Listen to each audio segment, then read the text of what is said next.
The sledgehammer struck the brick with a hollow thud that echoed through the empty dormitory halls. It was a routine demolition job, nothing the construction crew hadn't done 100 times before.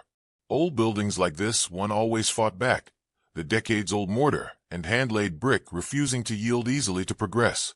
But on this particular morning, as dust particles danced in shafts of autumn sunlight, the crew was about to make a discovery that would transform a forgotten college building into the center of a mystery that had waited over 3 decades to be solved. The year was 1999. The building was a dormitory that had stood silent and abandoned for years, its windows dark, its rooms empty of the laughter and late-night conversations that once filled its corridors. The college had finally decided the old structure had outlived its usefulness. Demolition was scheduled. The wrecking ball would soon reduce decades of memories to rubble and dust. But first, the chimney had to come down. The foreman had assigned his most experienced worker to the task. The chimney was a massive structure, the kind they don't build anymore. Solid brick rising through the building's core, serving fireplaces that had warmed students through countless harsh winters. It was built in an era when craftsmanship meant something, when every brick was laid by hand and mortar mixed to perfection. Taking it down safely required skill and patience. The worker positioned his sledgehammer and swung again. Another section of brick crumbled away, and then he stopped. His hammer hung motionless in midair. Something was wrong. The cavity behind the brick wasn't empty. Through the cloud of dust and debris, something was visible in the narrow shaft. Something that didn't belong. At first, it looked like debris, maybe old rags stuffed into the chimney decades ago by some careless maintenance worker. But as more brick fell away and daylight penetrated deeper into the darkness, the shape became clearer, more defined, more human. The worker stumbled backward, his face pale beneath the construction dust. "Hey!" he shouted to his crew. "Stop everything. Get the foreman. Get someone. Now." Within minutes, the demolition site transformed into something else entirely. The casual demolition crew became careful excavators. The routine job became a crime scene. And the forgotten chimney became a tomb that had kept its secret for 33 years. As more brick was carefully removed under the watchful eyes of police investigators, the full horror emerged. Wedged tightly in the narrow chimney shaft, approximately 15 feet above the fireplace opening, was a skeleton. It was positioned vertically, arms raised above the head, legs bent awkwardly beneath the torso. The body had become lodged in the narrowing shaft, trapped in a position that suggested a desperate, final struggle. The bones were clothed in fabric that had survived the decades, remnants of what appeared to be a jacket and pants. The clothing was old, the style unmistakably from another era. And there was something else, a wallet, preserved in the dry environment of the sealed chimney. Inside were identification cards that made investigators' blood run cold. The skeleton had a name, a face in the photographs that stared out from decades-old identification. A life that had vanished one winter night in 1966, leaving behind grieving family members, unanswered questions, and a mystery that authorities had never been able to solve. His name was Joshua Hanlon, and he was 19 years old when he disappeared. The discovery sent shockwaves through the college community and far beyond. Local news picked up the story first, then regional outlets, then national media. Camera crews descended on the quiet campus, their bright lights illuminating the building that had kept its dark secret for so long. Reporters scrambled to piece together what had happened, digging through archives, tracking down former students, searching for anyone who remembered the missing boy from 1966. But this wasn't just a story about a body found in unexpected circumstances. This was a story about a young man who had vanished without explanation, leaving behind a family that never stopped searching, never stopped hoping, never stopped wondering what happened to their son. It was a story about a mystery that had haunted a campus for decades, whispered about in dorm rooms, theorized about by amateur sleuths, slowly fading into legend as years passed and memories dimmed. And now, the chimney had spoken. The building had finally surrendered its secret. But the questions, so many questions, remained. How did Joshua Hanlon end up in that chimney? Why was he there? Was his death a tragic accident, a moment of terrible misadventure? Or was something darker at play? The medical examiner's initial assessment provided few answers. The skeleton showed no obvious signs of trauma. No bullet holes, no crushed skull, no broken bones beyond what might have occurred in the chimney itself. Cause of death would be difficult to determine after so many years. The prevailing theory, based on position and circumstance, was that Joshua had become stuck in the chimney and died there, trapped and unable to escape, calling for help that never came. But that raised even more disturbing questions. If cases like this fascinate you, subscribe to the Crime O'Clock, where every mystery has a ticking timeline waiting to be uncovered. Because the real mystery wasn't just how Joshua died. It was why he was in that chimney in the first place. What would drive a college student to climb into a narrow chimney shaft? What was he doing there in the dead of night? And perhaps most haunting of all, did anyone hear his cries for help as he slowly realized he was trapped? The investigators began their work, knowing they were trying to solve a crime, or accident, that occurred before many of them were even born. They had a body, a location, and a name. But they didn't have witnesses. They didn't have a crime scene preserved in time. They had only bones, decayed fabric, and the silent testimony of brick and mortar. The chimney had finally revealed one secret, but it held many more, locked in the darkness, waiting to be discovered. And to understand what happened on that fateful night in 1966, investigators would need to travel back in time, to reconstruct a world that no longer existed, to find the truth about Joshua Hanlon and the mystery that had consumed him.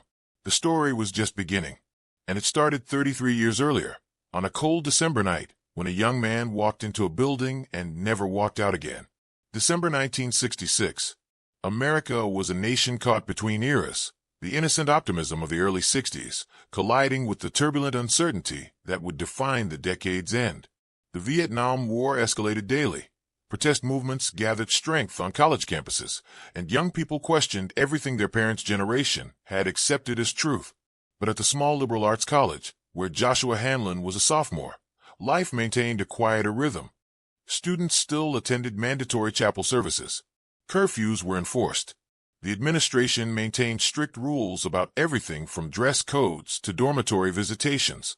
Joshua was the kind of student who seemed destined for success. His high school yearbook had predicted great things, perhaps a career in medicine or law. He came from a solid middle-class family in Connecticut, the eldest of 3 children. His father worked as an accountant. His mother taught elementary school. They had saved for years to send Joshua to college, proud that their son would be the first in the family to earn a university degree. Friends described Joshua as intelligent but reserved, more comfortable with books than parties. He played intramural basketball, sang in the college choir, and maintained a respectable B average despite the challenging pre-med curriculum he'd chosen. His roommate, a gregarious business major named Robert Mitchell, said Joshua was the kind of guy you could count on, quiet, responsible, always where he said he'd be. Which made his disappearance all the more baffling. It happened on December 14th, a Wednesday night. The campus was preparing for final exams and the approaching winter break. Students crammed in library study carols, anxious about grades and eager to return home for Christmas.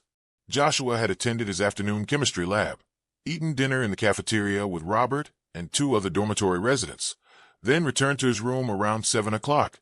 He told Robert he planned to study for a few hours before bed.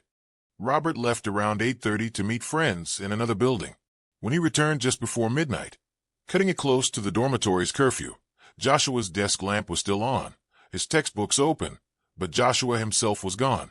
Robert assumed his roommate had stepped out to use the bathroom or perhaps made a late-night trip to the vending machines in the basement. He changed into his pajamas, brushed his teeth, and climbed into bed without concern. The next morning, Robert woke to find Joshua's bed empty and obviously unslept in. The textbooks remained open to the same pages. Joshua's jacket hung on the back of his desk chair. His wallet sat on the dresser. His shoes were lined up neatly beside his bed. Everything suggested he'd stepped out for just a moment, intending to return immediately. But he never did. Robert initially thought little of it. Perhaps Joshua had risen early and gone to breakfast. Perhaps he'd spent the night in the library, falling asleep over his books as stressed students sometimes did during exam week. But when Joshua missed his 9 o'clock organic chemistry class, a course he was struggling in and couldn't afford to skip, Robert began to worry. By noon, concern had escalated to alarm.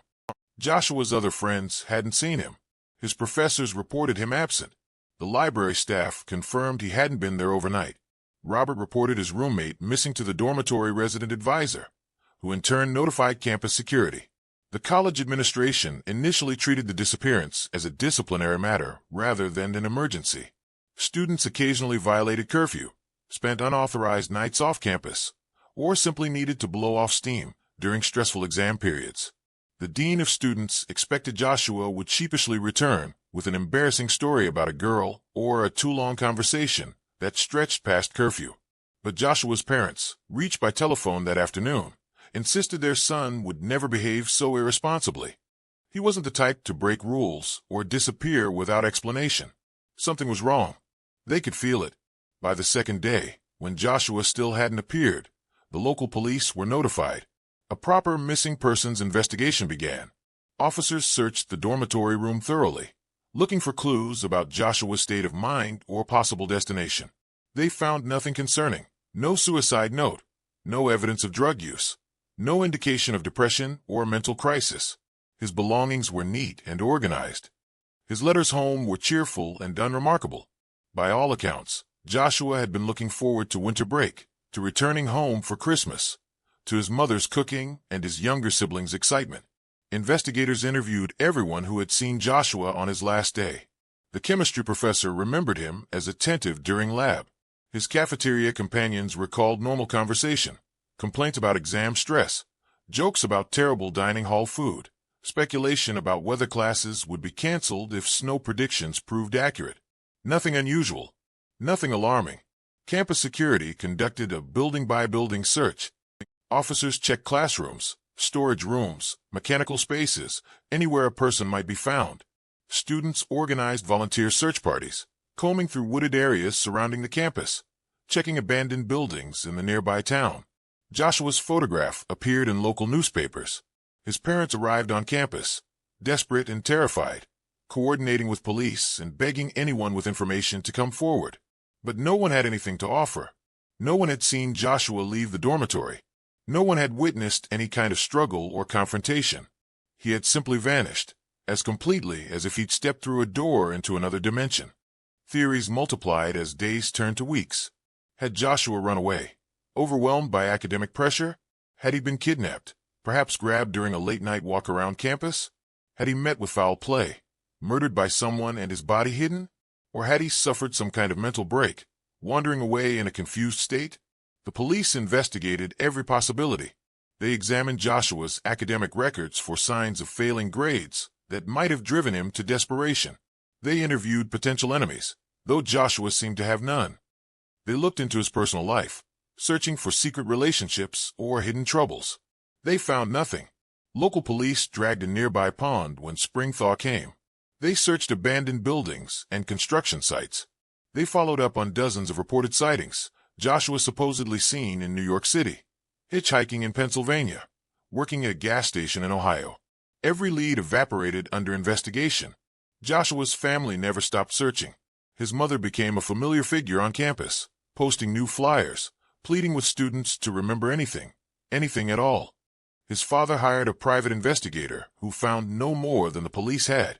His younger siblings grew up in the shadow of their brother's absence. His empty chair at the dinner table a constant reminder of the family's incompleteness. As months became years, the case grew cold. New students arrived who had never known Joshua Hanlon. Professors retired. The dormitory where Joshua had lived continued to house students, though some whispered it was haunted. That late at night you could hear footsteps in empty hallways, doors opening and closing with no one there. The building developed a reputation. Some students requested room changes, uncomfortable with the mystery that hung over the place. Others were drawn to it, fascinated by the unsolved disappearance, theorizing endlessly about what might have happened. Campus legends grew. Stories of secret tunnels, of Joshua running away to Canada to avoid the draft, of tragic accidents covered up by the administration. But the truth was simpler and more terrible. Joshua hadn't run away. He hadn't been kidnapped. He hadn't wandered off in confusion. He had been in the building the entire time, just 15 feet above a fireplace that students walked past daily, trapped in darkness, beyond reach, beyond rescue. For 33 years, that dormitory held its secret. Students lived and laughed in rooms above and beside the chimney where Joshua's body remained. Fires were lit in other fireplaces. Life continued. The building aged. Paint peeled. Carpets wore thin. Windows were replaced. Maintenance workers patched and painted and repaired. And through it all, Joshua Hanlon waited in the darkness, silent and still, for someone to finally find him. The forensic examination of Joshua Hanlon's remains began immediately after his body was carefully extracted from the chimney. The medical examiner's team worked with painstaking precision, documenting every detail, photographing the position of the skeleton, cataloging each piece of clothing and personal effect. After 33 years sealed in brick and darkness, Joshua's body had become a time capsule, a frozen moment from 1966 preserved in the dry, protected environment of the chimney shaft. The clothing told its own story. Joshua had been wearing a light jacket, not the heavy winter coat, that hung unused in his dormitory room.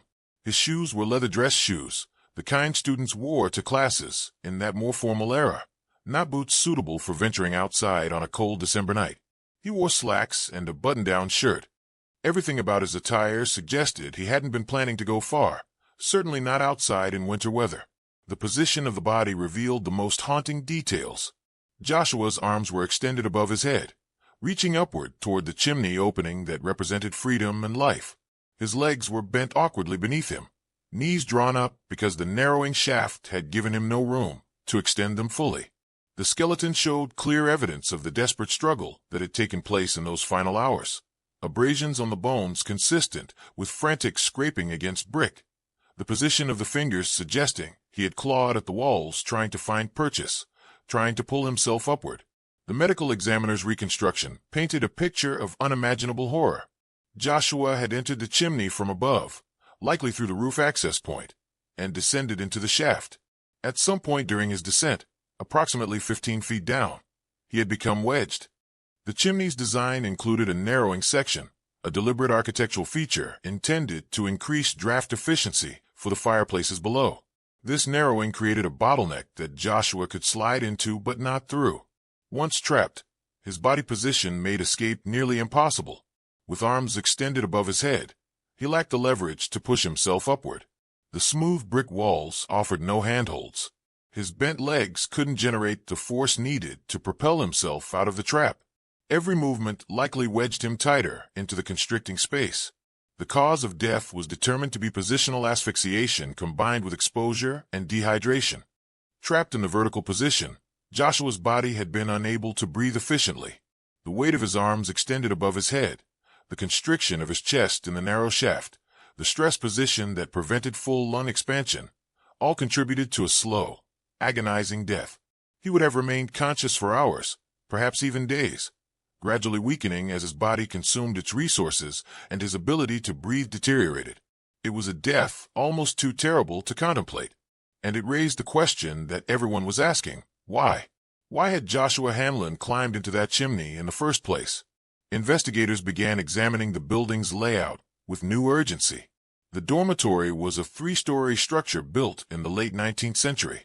Each floor had originally featured fireplaces in common areas and some individual rooms, all connected to a network of chimneys that rose through the building's core. By 1966, most of these fireplaces had been sealed or converted to decorative features, their functions replaced by modern central heating. The chimney where Joshua died served a large fireplace on the ground floor, a massive stone hearth in what had been the building's common room. By the 1960s, this fireplace was rarely used, considered more trouble than it was worth. The damper was temperamental, the draw was poor, and smoke often backed up into the room.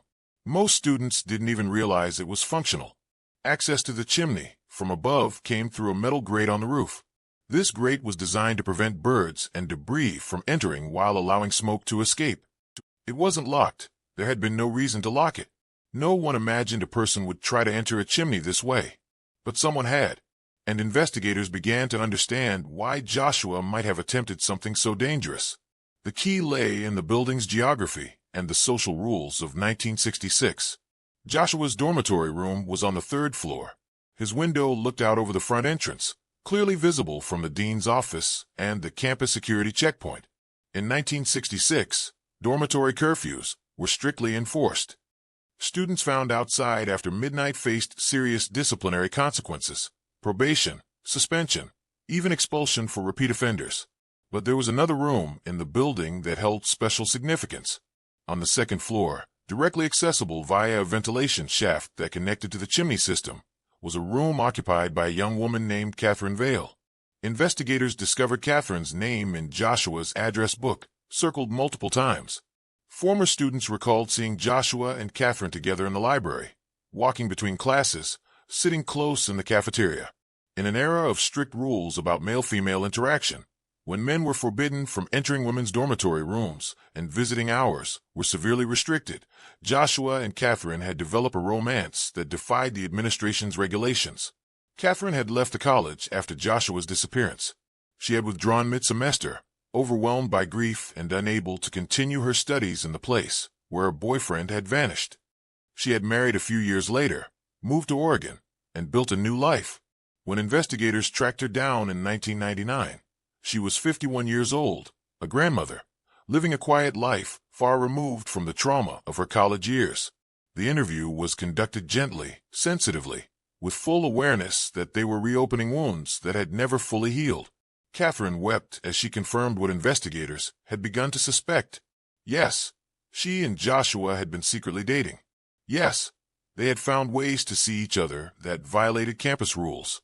And yes, Joshua had mentioned once, just once, in a joking tone she hadn't taken seriously, that he thought he could climb down through the chimney system to reach her room.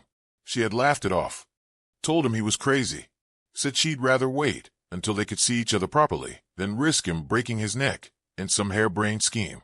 But Joshua had been persistent, romantic in the impulsive way of 19-year-old boys trying to impress their girlfriends. He'd mentioned studying the building's architecture, looking at old blueprints in the library, figuring out the ventilation system. Catherine had never imagined he would actually try it. On that December night in 1966, she had been in her room studying, waiting for Joshua to call her from a hallway payphone, as he usually did, to say goodnight. The call never came. She heard nothing unusual. No sounds from the chimney, no calls for help. The thick brick walls had muffled everything. If Joshua had cried out, his voice had been swallowed by stone and darkness, heard by no one. What's your take on this case? Had Joshua been planning his chimney descent for weeks, or was it a spontaneous decision driven by youthful passion? The investigators would never know for certain, but the evidence suggested that on that December night, with finals looming and winter break approaching, Joshua had decided to take a risk. Perhaps he wanted to see Catherine one more time before the holiday separation. Perhaps he wanted to prove his devotion with a grand romantic gesture. Perhaps he simply believed he could navigate the narrow shaft safely, confident in his youth and strength.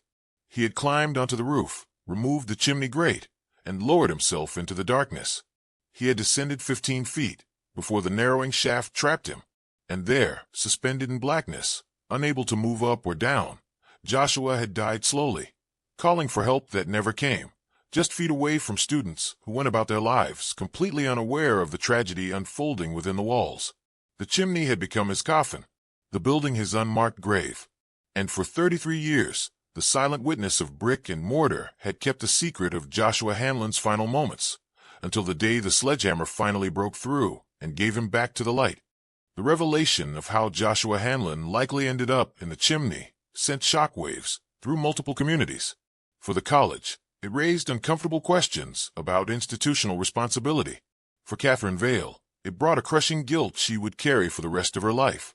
For Joshua's family, it transformed their decades of uncertainty into a new kind of anguish, the knowledge that their son had died in such a terrible way, so close to help yet impossibly beyond reach. But even with Catherine's testimony and the forensic evidence, significant questions remained.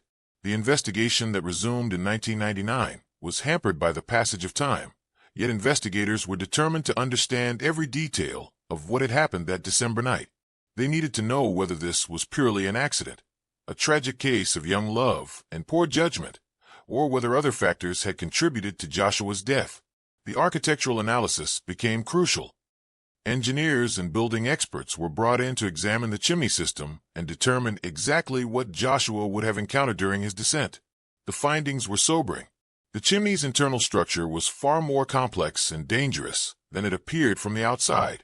Multiple flues converged and diverged at different levels. The shaft narrowed significantly at certain points, widening at others. In darkness, without proper equipment or knowledge of the system's layout, Navigating it would have been nearly impossible. One engineer noted that Joshua had actually made it farther than seemed possible. The first 15 feet of descent required careful maneuvering around support structures and through sections barely wide enough to accommodate a human body. That Joshua had successfully navigated these obstacles suggested he had been careful, methodical, and perhaps even experienced with the route. Had he attempted this descent before? Had he made successful trips through the Chimney system on previous occasions, growing confident enough to try again? Former students were tracked down and interviewed. Some vaguely remembered rumors of students using unconventional methods to visit members of the opposite sex, climbing through windows, sneaking through basement tunnels, circumventing the administration's strict rules in creative ways. But no one specifically recalled Joshua mentioning or attempting chimney access. If he had successfully made the descent before, he had kept it secret. The timeline was reconstructed as precisely as possible. Joshua's roommate Robert had left the room around 8:30. Campus security logs showed no unusual activity that night. The roof access door, normally locked, showed evidence of having been forced open at some point in the past, though determining exactly when was impossible after 33 years. Security in 1966 had been lax by modern standards. Students knew which doors had faulty locks, which windows could be jimmied open, which rules could be bent without consequence. Investigators theorized Joshua had accessed the roof sometime between 8:30 and midnight, the 4-hour window when he was unaccounted for. He had entered the chimney, descended successfully through the initial obstacles, then reached the fatal narrowing where he became trapped. The question that haunted everyone was how long he had survived. Medical experts couldn't provide a precise answer, but the estimates ranged from several hours to as long as 2 days. 2 days. The thought was almost unbearable. Joshua might have been alive and trapped while his roommate returned to their dorm room and went to sleep, while students passed through hallways mere feet away, while Catherine sat in her room on the floor below, wondering why he hadn't called. While the December sun rose and set, classes continued. Life went on normally in the building that had become his tomb. Had anyone heard him? This question became the focus of a particular subset of the investigation. Former residents of the dormitory were contacted, those who had lived there in December 1966, who might remember anything unusual. Most recalled nothing. Memories from 33 years earlier had faded, and ordinary nights blended together without distinction. But 2 former students came forward with information that added new dimensions to the tragedy. A young woman who had lived on the 2nd floor remembered hearing sounds late one night during exam week, strange scraping noises, like something moving inside the walls. She had mentioned it to her roommate, who joked about the dormitory being haunted. They had laughed about it nervously and put pillows over their heads to muffle the sounds. The timing aligned with Joshua's disappearance, though she couldn't be certain of the exact date after so many years. Another former student, a man who had lived directly next to the sealed fireplace on the ground floor, recalled a foul odor that had developed in the common room sometime after winter break. Students had complained to maintenance, suspecting a dead animal in the walls, perhaps a bird or squirrel that had gotten trapped. Maintenance workers had investigated briefly, but found nothing obvious. The smell eventually faded as winter turned to spring, dismissed as a temporary problem resolved on its own. The implications were horrifying.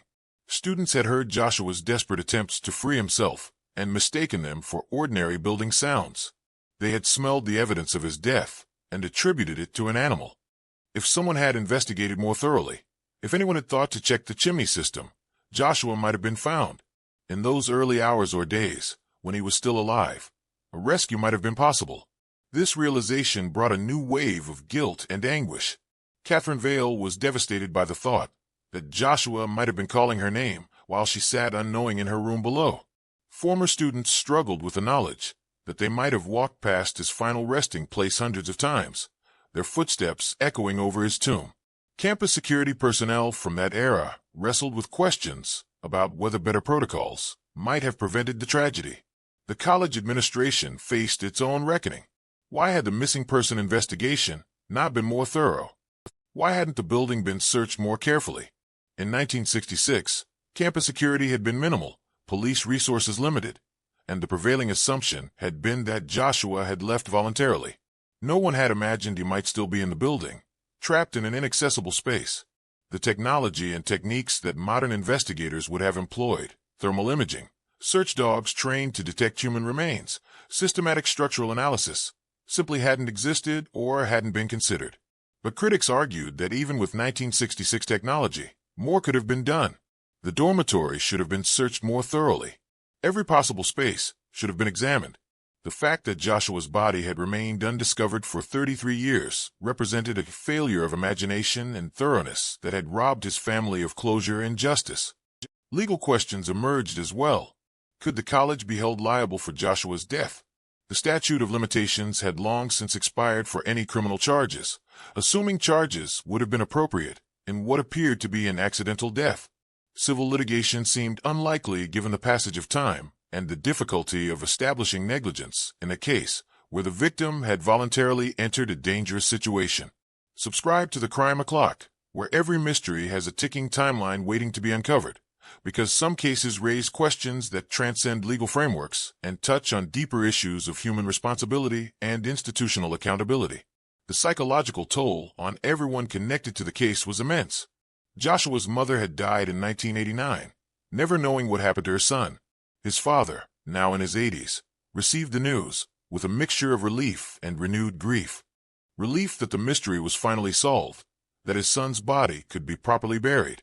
Grief at the manner of death, at the knowledge that Joshua had suffered, at the decades of uncertainty that could have been prevented. Joshua's siblings, now middle-aged with children of their own, struggled to process the discovery. They had grown up with a ghost, a missing brother who existed in photographs and memories, but had no grave, no final resting place.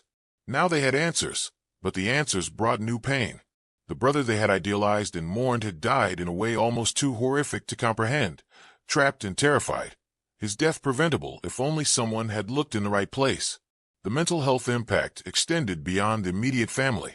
Former students reported nightmares, intrusive thoughts, symptoms of post-traumatic stress triggered by the discovery. The image of Joshua trapped in darkness, slowly dying while life continued around him, became a metaphor for every fear of abandonment and isolation. Therapists in the area reported increased requests for counseling from people connected to the case, even tangentially. And through all the investigation, all the interviews and analysis and reconstruction, one truth remained central. Joshua Hanlon had been 19 years old. He had been in love. He had made a choice driven by youth and passion, and the invincibility that comes with being young.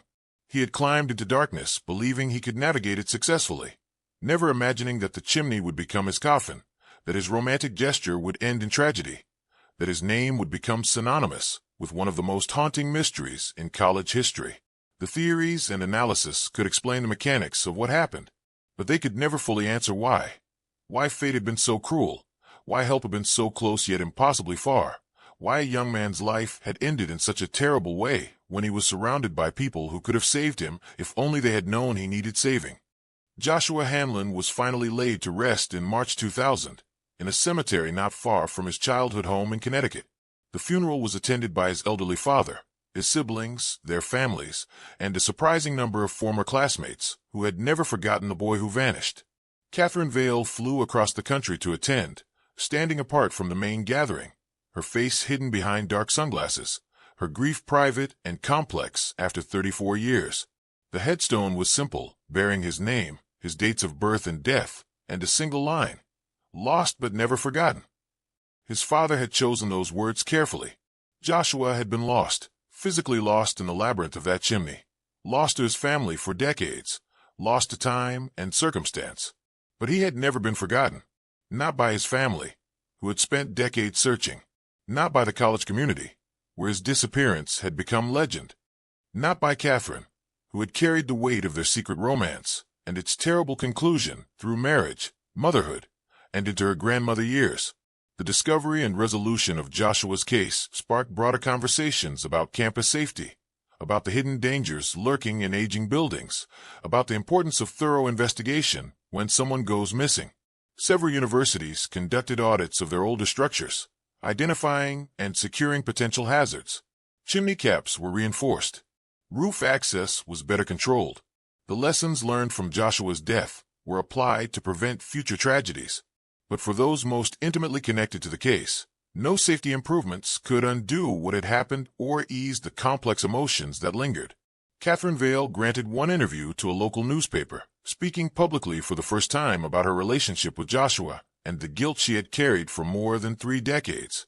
"I told myself for years that I should have known," she said, her voice breaking, "that I should have sensed something was wrong that night, that I should have gone looking for him.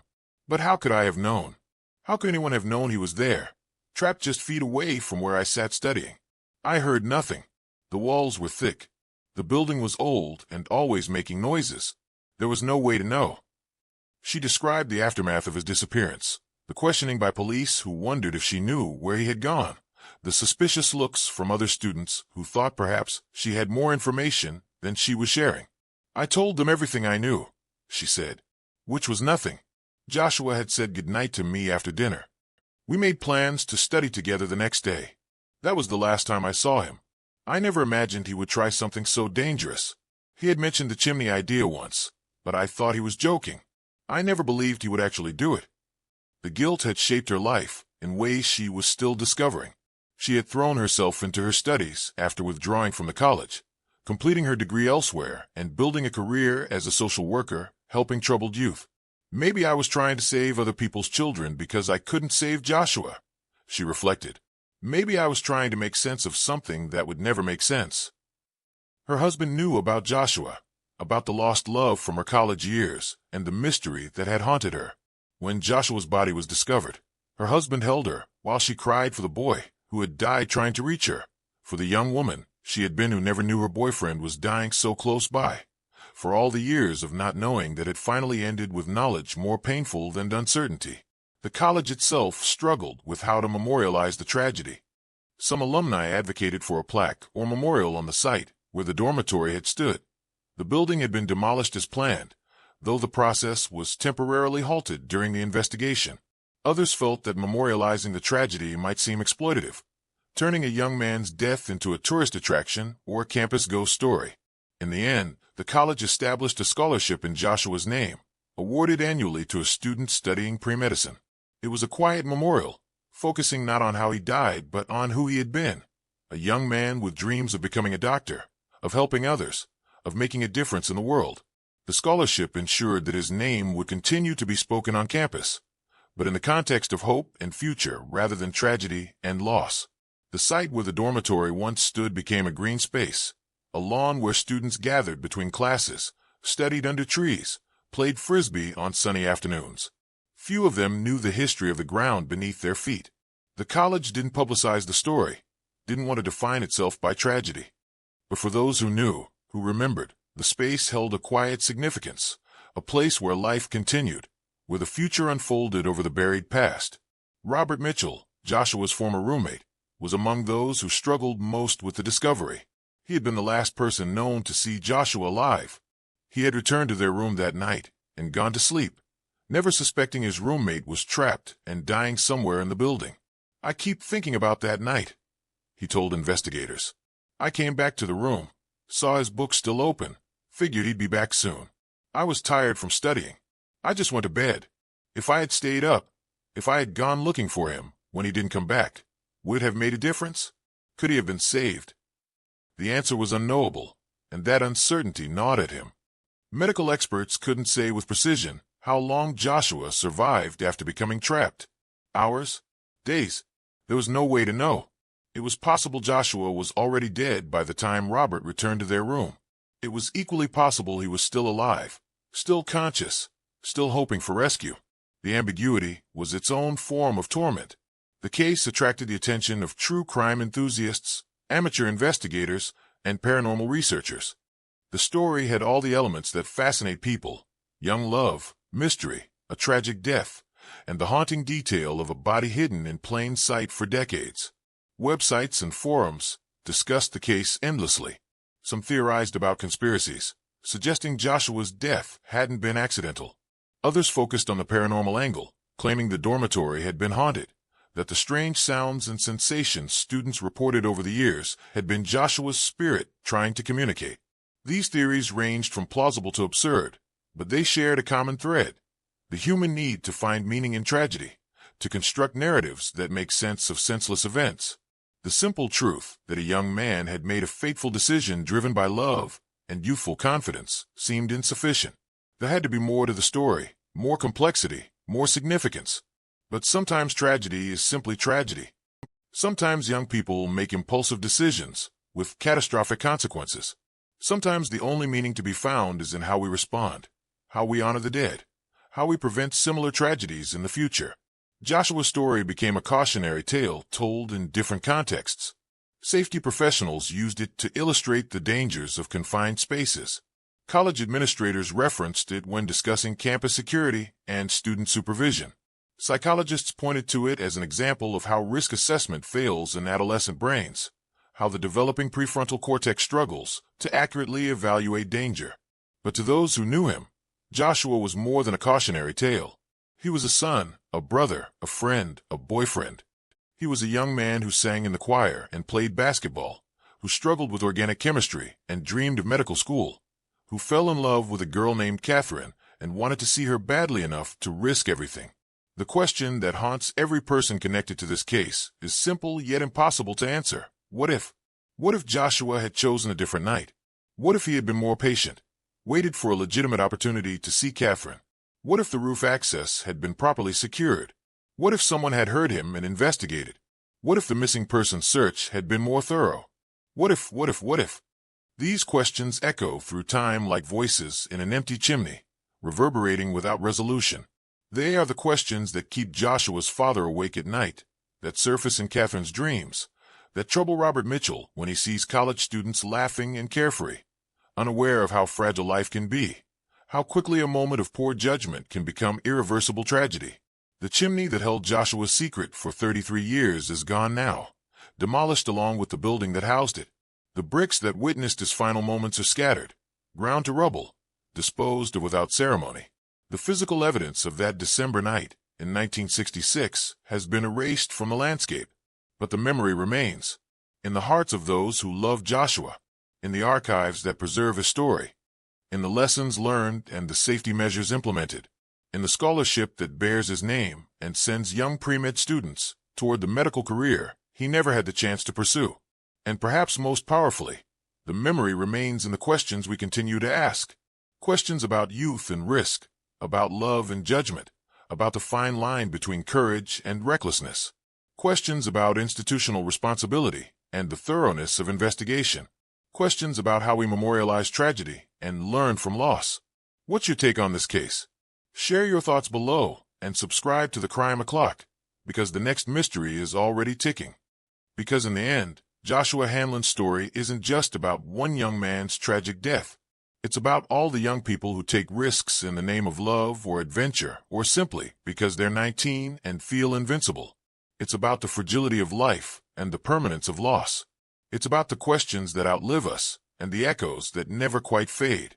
Joshua Hanlon died in darkness, alone and terrified, calling for help that never came. But his story emerged into light 33 years later, a reminder that the past is never truly buried, that secrets eventually surface, that even the longest mysteries can be solved. The boy in the chimney finally came home, and though the answers brought more pain than comfort, though knowing proved in some ways harder than uncertainty, the truth was told. The mystery was solved. The lost was found. And Joshua Hanlon, frozen at 19 forever, was finally laid to rest. This case reminds us that sometimes the most tragic mysteries are solved not by brilliant detective work, but by the simple passage of time and the inevitable march of change. A dormitory scheduled for demolition, a sledgehammer striking brick, a construction worker who looked twice at what should have been empty space. Joshua's story ended, but the questions it raises continue to resonate, about the choices we make, the risks we take, and the impossibility of knowing which moment will become our last.